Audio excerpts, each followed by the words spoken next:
Hello, hello, hello. This morning. You guys see the moniker, you guys see the title. Chud the Builder. Chud the Builder. This young man. Well, who is Chud the Builder? Who is Chud the Builder? Let me start by explaining why we're even talking about Chud the Builder in the first place. Because if you've never heard of this guy, you're probably wondering about why should anybody care about this particular person? Okay, Chud wasn't famous because he was a great entertainer or anything like that. A comedian, a particularly insightful person. He became known because he built a brand entirely around confrontation, outrage, and racial provocation. That was the product. That was the brand. It wasn't information, education, or helping people. The product was conflict. His entire business model was built around getting reactions from people. The more upset people became, the more successful the content, the more controversy he created, the more attention he received, and the larger his audience grew, right? That is critical to understand because a lot of people look at his legal troubles right now today. They act like this came out of nowhere, but it didn't. You don't have to agree with me on every detail of the case. I get it. But anybody being honest has to admit that this didn't start yesterday with one incident with this guy, one arrest or one bad decision. What we're looking at is a compounding result of years of escalation. What we're looking at is boundaries that have been pushed, seeing how far he can go, and believing there would always be another excuse, another explanation, or another way out. Before we go any further, let's clear up a massive miscalculation on people's part. And it gets repeated online a lot. This is not a free speech case. Let's be clear. This is not a free speech case. I keep hearing people say they're coming after him because of what he said. He said he can speak freely. No, they are not coming after Chud the Barber because he spoke freely. Okay, let's be serious. There are racist people all over this country saying ignorant, hateful things and using slurs all over and online every single day. They're not sitting in a courtroom because they said them. The First Amendment absolutely protects offensive speech. Speech that makes people angry, and speech that decent people find completely disgusting. That is exactly how free speech works. So let's stop pretending this case exists because somebody got their feelings hurt, okay? This also isn't a debate about whether the N-word should be legal. It is legal. It's ugly and it's ignorant, but it's legal. If all Chud had ever done was sit behind a keyboard saying offensive things like most of y'all do get in my comment section saying I'm chimping out and all that other bullshit, we wouldn't be having this conversation. The reason we're here is because this story goes far beyond speech into the realm of conduct, behavior, and repetitive patterns of physical decision making. Show you this clip.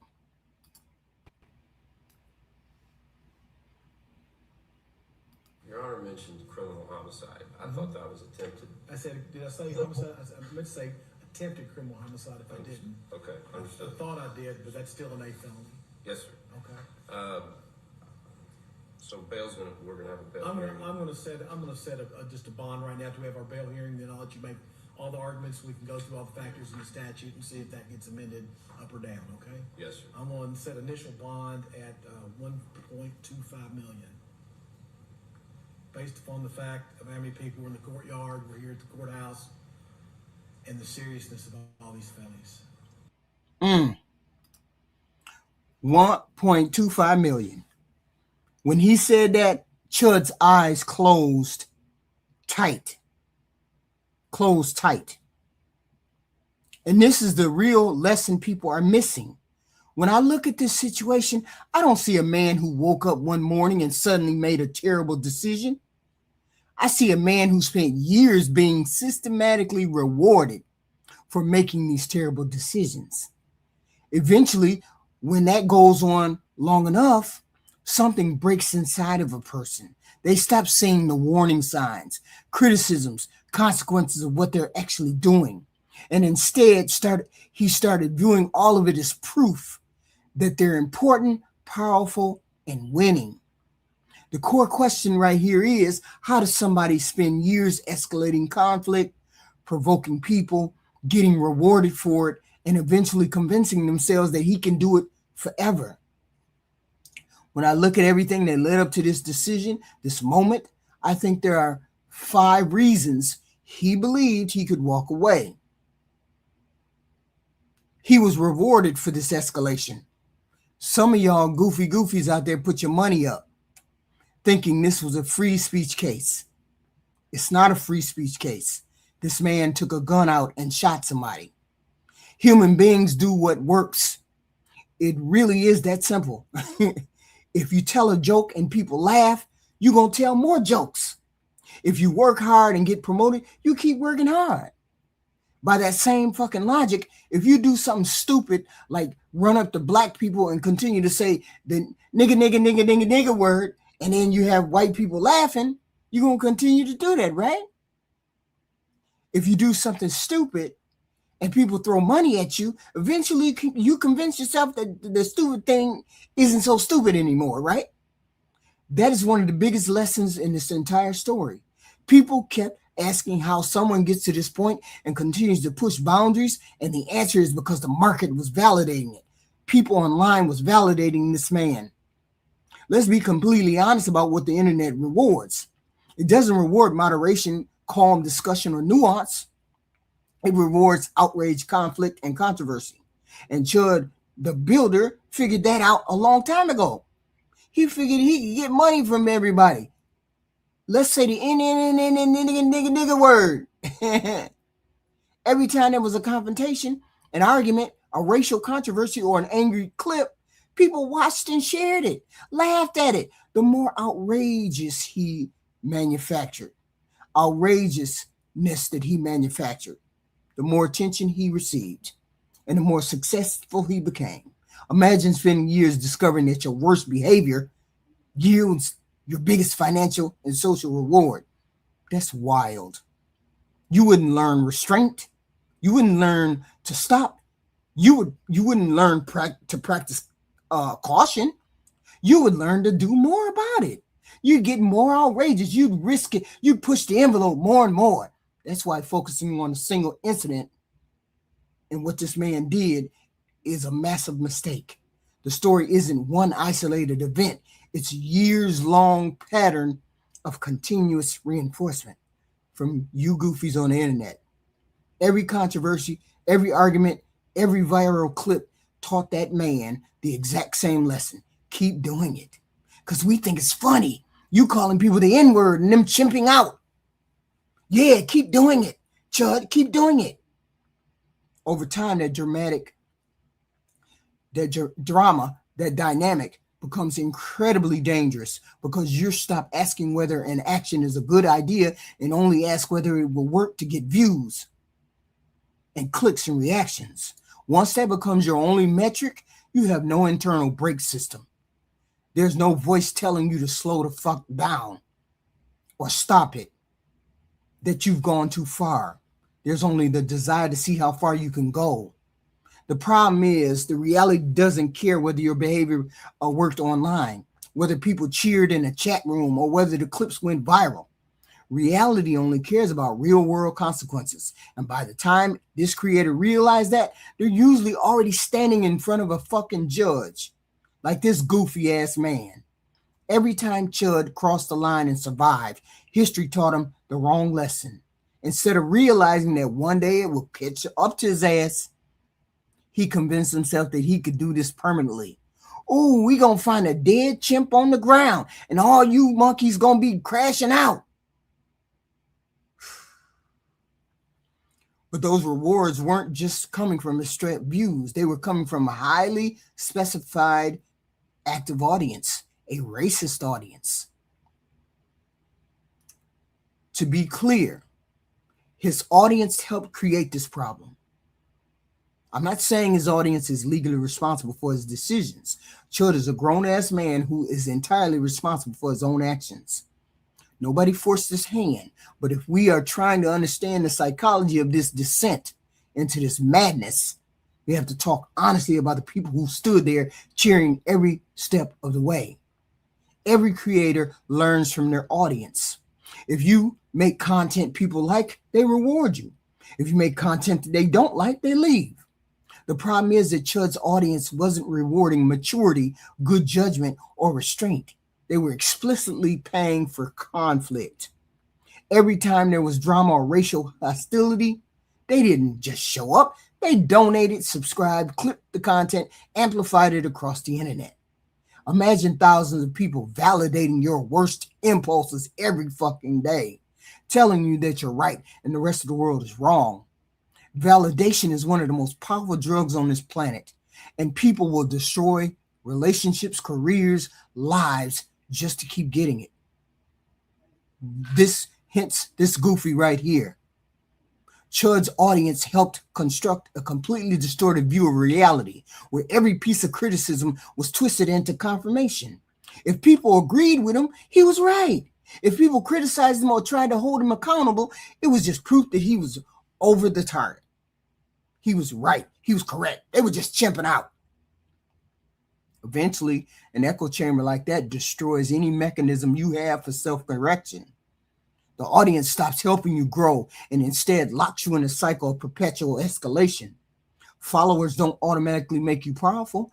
They can just as easily make you entirely delusional. After years of being told he was a brave truth teller.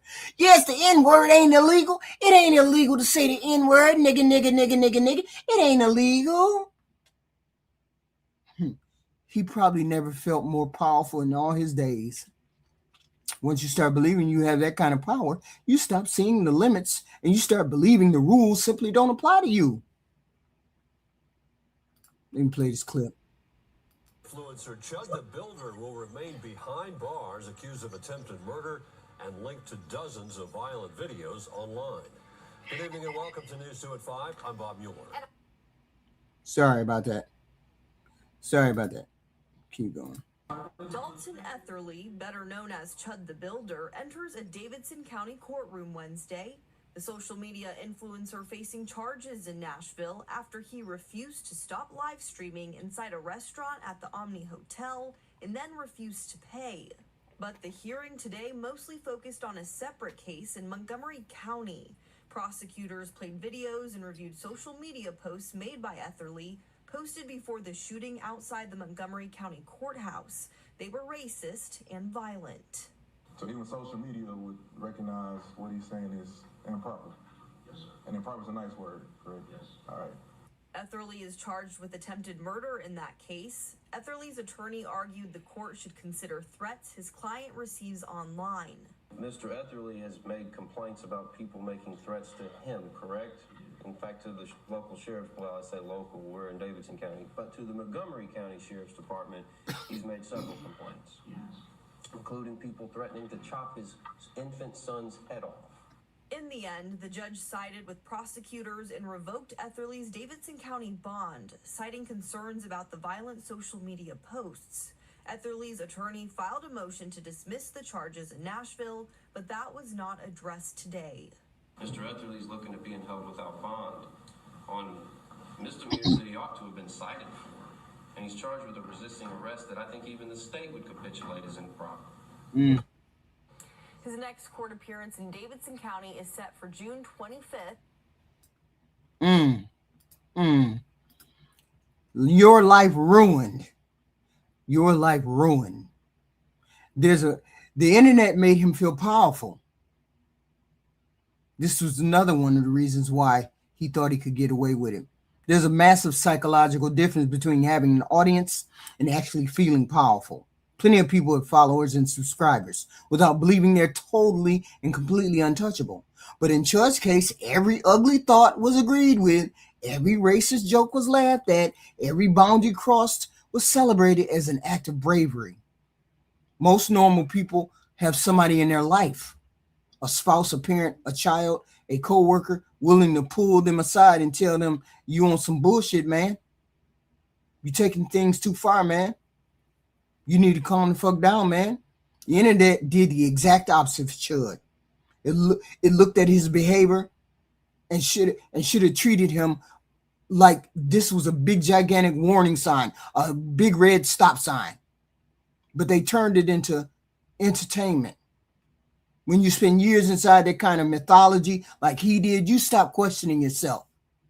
Just a rampant, insane thought process. Criticism no longer felt like it was valid feedback. It felt like jealousy, persecution. Are they just chimping out?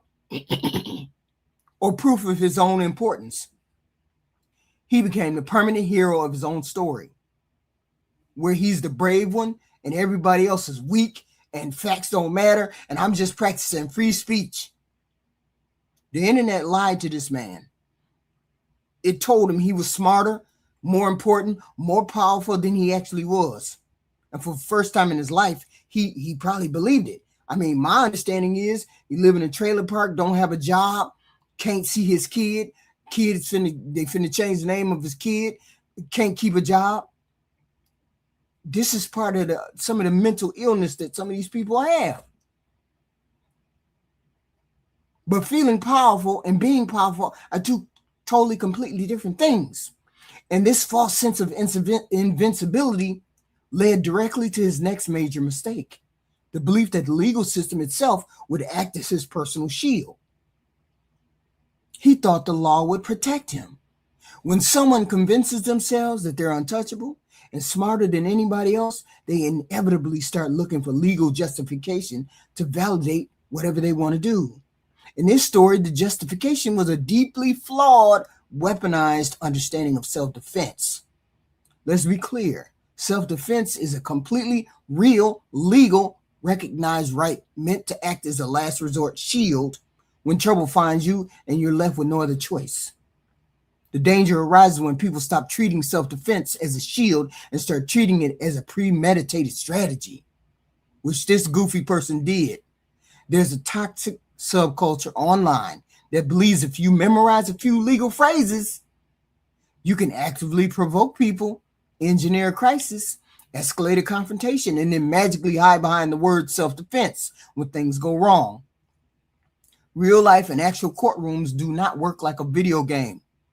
The law does not just look at the final 5 seconds of the tape or the incident to see who struck first or who jumped first or who threatened first.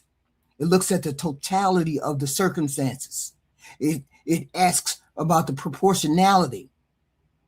It asks about who started the conflict, who escalated, who had opportunity to walk away, who kept pushing the situation forward. Chud made the mistake of believing real life operates like a debate stream, where the person with the best talking points or legal theory wins. But reality only cares about actions and consequences because he had pushed boundaries and survived so many times. He developed a false sense of confidence. And it was born out of a lack of prior accountability. He mistook being lucky for being smart, assuming that because he escaped the bill yesterday or the day before, the bill was never going to come due. Getting away with crossing a line 10 times does not mean you will get away with it on the 11th time. But he had fully convinced himself that the law, the facts, and the ultimate outcome would always bend his narrative. Okay, I'm going to play you this clip. Listen to him in his own A words. live streamer known for posting racist videos is in custody after he said he shot a man after a confrontation in front of a Tennessee courthouse, authorities said. The shooting happened as Dalton Etherly, who goes by Chud the Builder online, and the man were outside the Montgomery County Courthouse in Clarksville, the Tennessee District Attorney General's office said. Both men were taken for medical treatment. Etherly live streamed himself speaking to first responders after the incident. During the live stream, Etherly could be heard saying he shot the man in self-defense after Etherly claimed he was attacked. He hit me, started wailing on me, even after I had to defend myself by shooting him. He's still wailing on me. As he spoke with the first responders, he asked if he also shot himself when he opened fire. Etherly was then taken away on a stretcher with a bandage on his arm. He reportedly was treated at a Clarksville hospital. Clarksville Now reported the victim was taken by helicopter to a Nashville hospital and is in stable condition. Etherly regularly posts videos of himself using racial slurs and getting into confrontations. He has gained over 200,000 followers on X. Be a good boy.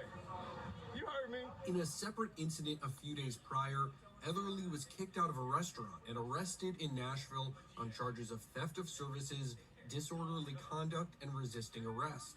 Etherly was granted release for the incident on a $5,000 bond, according to a judge's order.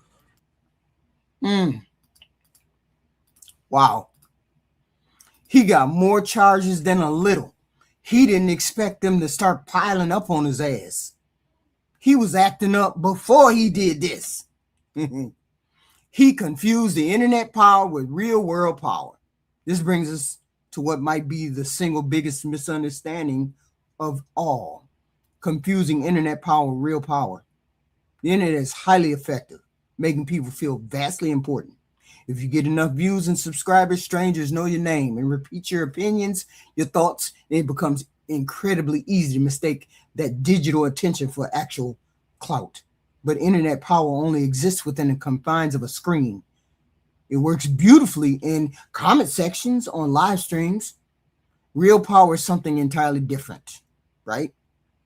Real power is a prosecutor deciding to file criminal charges, a judge deciding whether you stay free or go to jail, a jury deciding your future inside a physical courtroom. Chud carried himself with the swagger of someone who believed his digital footprint gave him institutional weight, as though he had cracked the code and knew something the rest of us didn't. Look at that confidence that he had on that videotape.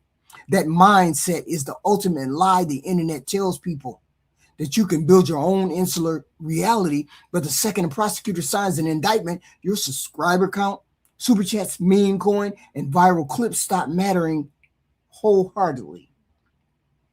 The court does not care about how many people agree with you online, because internet influence stops dead at the courtroom door. We are watching a man who spent years using digital attention to solve his problems suddenly enter a room where attention solving means absolutely nothing. His audience can't sit in the courtroom with him. They can't answer the judge's questions, and he damn sure can't make the evidence disappear. He spent years believing influence and power were synonymous, but they're not. Influence gets people to listen. Power determines the outcome. Underneath that structural confusion, however, was a deeply distorted worldview that fundamentally broke his ability to assess risk in the first place. Racism distorted his judgment. We cannot fully explain what happened here strictly through the lens of views, money, or internet fame. To understand the gravity of this downfall with this man, we have to talk honestly about the racism, not just for the surface level shock value of the slurs, but for the destructive mindset behind those.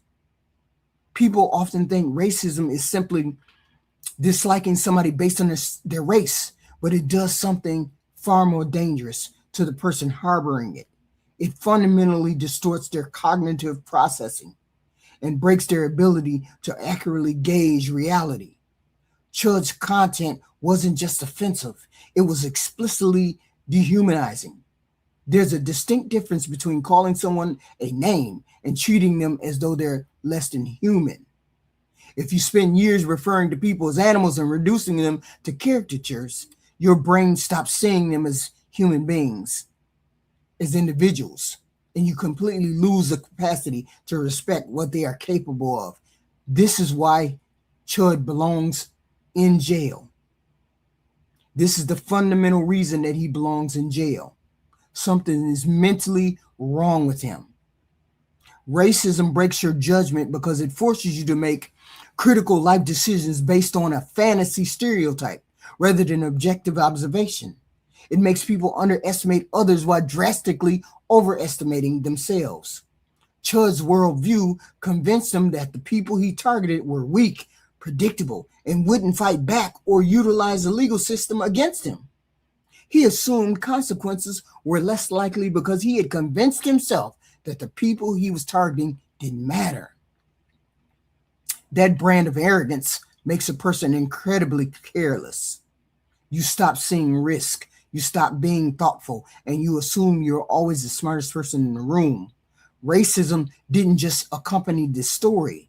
It actively engineered it by feeding the false confidence that allowed him to believe he could repeat dangerous behaviors and somehow escape a negative outcome. And then inevitably, reality stepped in. Look at the frame. There's no live stream, no audience, no outcome, no donations, and no chat room typing fire emojis and shit like that.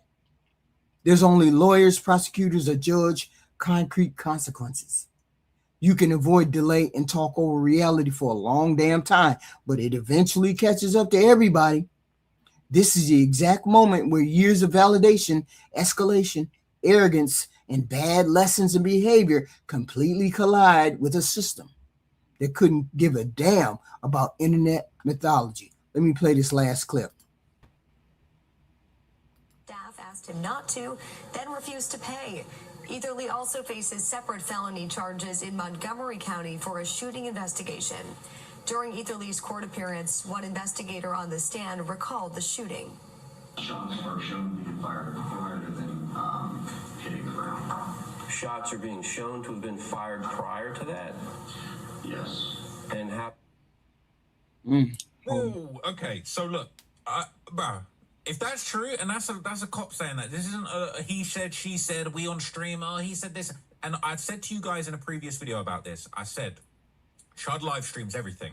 Why isn't the clip from this live stream circulating? Why don't we have it? Why was it, is it been swept under the rug? And I did say, I speculated in a previous video, probably the reason we haven't seen that clip from the live stream where the shooting went down is because perhaps it doesn't look too good on old Chud, and he's the one that's in control of his live stream. He live streaming all day long, 24/7, but this one clip that we want, we're in a clipping era. Why have we got the clip where we actually want of this altercation actually starting? It's nowhere to be seen. It's very suspicious. And now we're hearing from the cops themselves, from the investigators, they saying the shots was fired before the physical confrontation had actually gone down. Let's hear it again. Let's just rewind it one more time, okay? Let's rewind it one more time. The investigator on the stand recalled the shooting. Shots were shown to be fired prior to them hitting the ground. Shots were shown to be fired prior to them hitting the ground. Okay, not sounding too good. Shots are being shown to have been fired prior to that? Yes.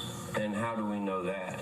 I can see, or in the courthouse video, it shows the casing ejecting from the firearm. It also shows the ricochet off the concrete planter. The footage is so good that the investigators can see the shell casing popping off the firearm. You can see the shell casing. This ain't that grainy footage from across the street where they're already on the ground wrestling. They've got courthouse, probably surveillance. You think a courthouse has good cameras? You think the courthouse, maybe somebody along the line thought, let's have good security at the courthouse and have good cameras where we can see everything going on. He's saying he can see the shell casing popping out of the pistol and he can see the bullet ricocheting off the concrete. Finished. Over with. Cooked, sauteed, fried, deep fried, air fried, all of the different types of trifection oven with 3 kinds of heat he's cooked. So Then refused to pay.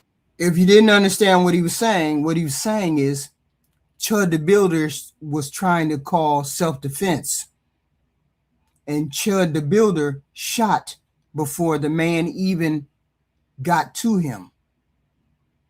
So Chud the Builder is charged with attempted murder. You see where his blatant hatred of a race has gotten him, where the blatant hatred has gotten him put into prison, jail. 9 times out of 10, he gonna do some time. You can best believe that. He got the bond revoked. He had $1 million bond. Now he got the bond revoked. Can't those 10 bondsmen ain't finna get you out of jail now, my brother. Because you're a danger to society. You pulled a gun out in the front of a courthouse. It was just eating you so bad. You hated that black man so bad, you pulled a gun out in front of the courthouse.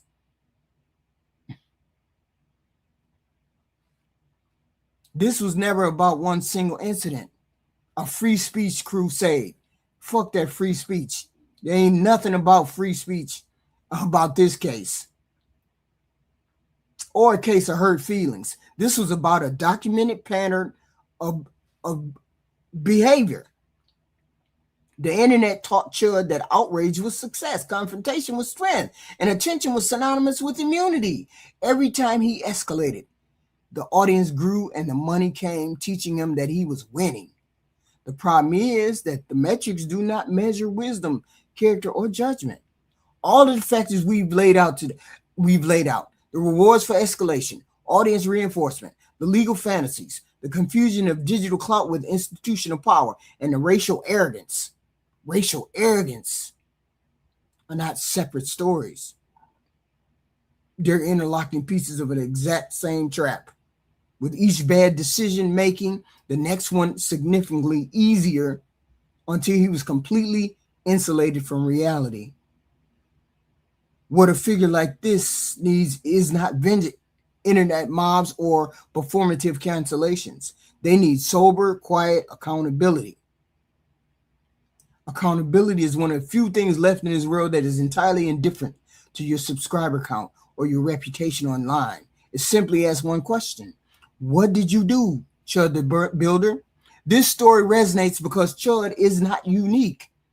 The internet is flooded with people being rewarded for their worst impulses, making mistakes on camera, looking for approval, and living inside echo chambers where self-reflection is replaced by applause. Most of them will never end up in a courtroom. Most won't. But Chud the Builder, a screw is loose. To me, a screw is loose somewhere, somehow. Okay? Most of them people will never be in court, but the underlying danger is identical. Eventually, every person reaches a point where excuses stop working and the audience can't save them. This is where Chud the Builder is. When that moment arrives, all you're left with are the physical choices you made. And Chud the Builder decided that he was going to pull out his gun. And they have documented proof. They have documented proof that he meant to kill someone. They have documented proof of him saying it's going to end with a black person on the ground dead and me walking away. Chud, you're not going to walk away. He said that. He has been documenting his escalation, and he is a danger to society. If there's one definitive takeaway from this entire thing, is this: be incredibly careful when people start rewarding your worst behaviors. And be terrified when applause replaces self-reflection. Sometimes the people cheering the loudest are simply guiding you straight towards a cliff, like they did Chud the Barber. And by the time you realize it, they aren't falling with you. They're just watching you go over the cliff, go over the edge. And this is what most of the people who rewarded Chud the Barber, and most of those people were racist people we saw Chud call somebody the N-word. Oh, it's free speech, Chud. No, it ain't no self-defense. It ain't no free speech, Chud. You shot that gun before that man even touched you.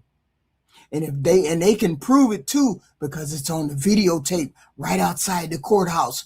Goofy. Chud cut loose with a gun right outside a courthouse.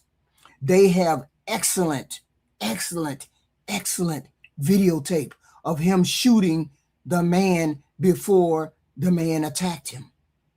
He shot the man and the man attacked him, and he still got his ass whooped for shooting the man. And then Chud the Barber shot himself. Now, if that's not a mentally ill person, I don't know what is. You escalate behavior. You know, society, that this is not a normal societal thing that people do. You don't go around escalating fights with people. That's not a funny thing, what you were doing. Skipping out on dinner, eating dinner at a restaurant, then skipping out on the meal, not paying the meal, not showing up for court, shooting somebody. These are all the things that Chud the Barber did, right in line, right within a 3-week span. And he expected to get out of jail.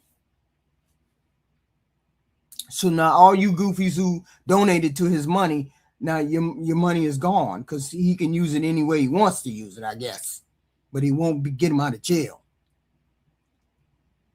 This is one of the worst cases of impulses that have hit the internet. Racism is expensive. It's going to be expensive. We're going to make you pay a price for it. But unfortunately, nobody had to make him pay a price. This goofy did all of this stuff all inside his own head, inside his own thing. He did this to himself.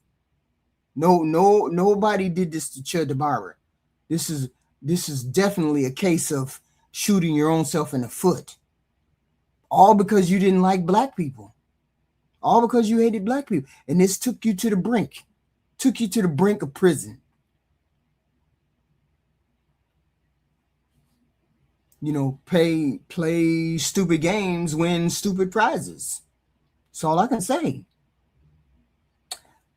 So if you like my content, please hit the like, share, and subscribe. I appreciate you. I appreciate you guys. I appreciate you guys. And I will see you in the next video. I appreciate it. Yes, I do. I appreciate you. Thank you.